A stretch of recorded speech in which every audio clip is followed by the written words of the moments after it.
connection and are ready to dramatically lower your monthly phone bill, choose your plan now at eottech.com. That's eottech.com. eottech.com.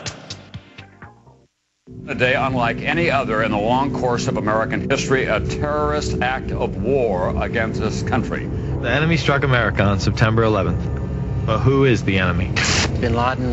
This is his MO. We have to look to the Middle East. We have to look to Osama bin Laden. Fabled Enemies is the first 9/11 film to take a close look at the terrorist ties to intelligence networks inside the United States. Some U.S. investigators believe that there are Israelis again very much engaged in spying in and on the U.S.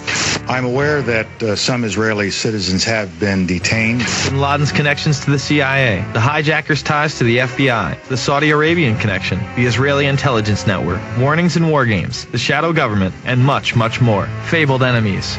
Get the DVD at Infowars.com or see it in super high quality, along with hundreds of other titles at PrisonPlanet.tv. Either you are with us or you are with the terrorists. Hello, I'm Steve Schenck. Many have been afraid they needed their food supplies before the election. The inauguration, not the election, is the deadline given by the Obama insiders for completing your food supplies. Joe Biden and Colin Powell both stated that shortly after the inauguration, possibly the 21st or 22nd of January, the new president would be forced by an international incident to make some unpopular decisions. This functions as an important deadline for getting any food you intend to have. The unpopular presidential decisions will likely affect restriction of transportation and availability of food distribution. Order any remaining food needed no later than 4 weeks before the inauguration to allow for shipping. Late orders cannot be guaranteed delivery by this deadline for disaster. Call 800-409-5633 on the web, efoodsdirect.com. 800-409-5633. The Genesis Communications Radio Network proudly presents The Alex Jones Show, because there's a war on for your mind. This is your life we're talking about here. This is the medical institutions, the colleges, the cities, the counties, all social engineering. Now the banks, by design, their own documents, we've covered here at nauseum, are imploding the economy by design to where you literally have to have a government job or work for a company being financed by the internationalist. Dr. Russell Blaylock is our guest, and coming up at the bottom of the hour, we're going to open the phones up at 1-800-259-9231. 1-800-259-9231. Dr. Blaylock, we're continuing with the history here. I want to get into now what they're setting up, what their master plan is from your deep research, what their goal is, because studying the world, studying history, doing this radio show, it's been quite a journey for myself in 13 years, because all of us that do research, whether they're a top brain surgeon like yourself or a member of Congress like Ron Paul, or we come to the same conclusion separately. This is the stated goal. And I see just a microcosm example. A few years ago, it's in my film Endgame, the legislature was having hearings about why so many foster children were dying, why they were grabbing hundreds of thousands of children, a million point four nationwide every year, why 67% of children nationwide and in Texas, the state average was the same as the national average here, of 67% put on psychotropic drugs. And the head of the psychiatry department, Association of Texas, got up and said, well, they have bad gene pools, so that's why we're doing this to these children. And you run into any of these guys, and I've been to a lot of events, and they'll go, yeah, we're getting rid of people. Humans are a disease. We're a parasite, and we, the elite, are getting rid of them.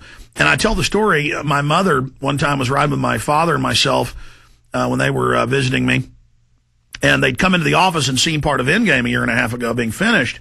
And my mother said, son, I know you tell the truth about all this stuff, and she's got a degree in history, but she said, I can't believe they really want to kill 80% of us. And my dad had never told the story, and he goes, he was a top student in high school and then went on. This is when he was still in high school, was taken to UT as part of this Academy of Sciences, and they tested thousands of kids, and he was down to the top 6, and they took him aside and said, we want to send you to one of these top schools. We want you to be part of the New World Order. We're going to carry out eugenics. The public, we've got to get rid of the majority of the population. And my dad got out of it at that point because, he was well read in history. He said, this is really sick. and he thought of the Nazis, but he never told us that. And then I talked to other professionals.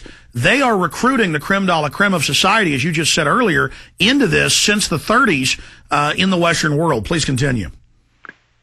Right, and if you go into the New World Order, she even makes this statement. She said, in December 1946, the Special Committee launched its new policy, accommodating its work for a New World Order, efforts toward internationalism. In other words, they were internationalizing this eugenics program. Now, she says in 1945, because of the Holocaust and the bad publicity that was spreading over the world of social planning and eugenics, they immediately told all of their people to get all of the references in our writings to social control, social planning, and eugenics out of it. We'll just change the names so people won't recognize it. Now, she says this in her book, and she's a major MIT, Johns Hopkins trained historian who's this is crypto eugenics. They overnight changed all the names. Right. They selectively went out and removed all of these names, so then their publications sounded very high. Getting rid of the infirm became the bioethicist movement. Just right. On and on and on. Exactly. And, of course, one of the most powerful of all the associations is the Social Sciences Research Council, which Rockefeller formed back in, I think, 1904 or 1907, something like that. And now it is an enormously powerful organization that has a number. It has something like, I think in 1950, it had 16 different foundations supporting it, all of them Rockefeller connected. So they were pouring massive money into it, and it virtually controlled the entire social sciences research, not just in this country, but all over the world. And they're meanwhile were scouting for all the new brains to make sure that the brain trust was under their control. Exactly. And by controlling education and controlling the media, they made sure that people all conformed to this way of thinking. Now, here's the way they controlled the people who were dissidents in the intellectual world, people that were professors in the universities didn't want to go along with They cut their funding off. Well, they would cut their funding off, make sure they never got a research grant. If they were not tenured, they made sure they were fired. And what they also did to elevate their people to the highest rung of being experts in the world is they would give them huge grants so they no longer had to bother with teaching students. And they would publish their books. Time writing. And they would publish their books and make them rock stars of the media. And they reviewed their books in the journals that they controlled, because one of the things they did went out and controlled all the journals. And so that then their people's books were reviewed with high praise. Any person who was a nonconformist, their book was either not reviewed or given poor reviews. And so when experts were asked for in a certain subject for the federal government, they went to the foundation's experts. They go to the CFR, they go to the SSRC for an expert. And so, oh, yes, we have experts in that area. We have experts in population control. We have experts in any subject that you want. And, of course, it's all their people with all their philosophy. And as you say, a lot of this population control is buried in language for the general public not to recognize. And now we're living in really 100 years of this, 70-plus intensely. Continue with closing that gap from the 60s on into today and what the master plan is, Dr. Blaylock, from your deep research. Well, the plan is they want to get rid of most of the population, because what they realize is with technological advances, we're not going to need all these workers. I mean, if you look at some of the modern plants, I've been in some of the big plants, and you look at them, and there's a room the size of 3 or 4 football fields, and there's a couple of dozen people working there, because everything else is robotic and electronic and technologically controlled. So and that's like Bill Joy. That's like Bill Joy whenever he went back in '99 to a big technology conference, and he's worth $4 billion, co-owner of Sun Microsystems.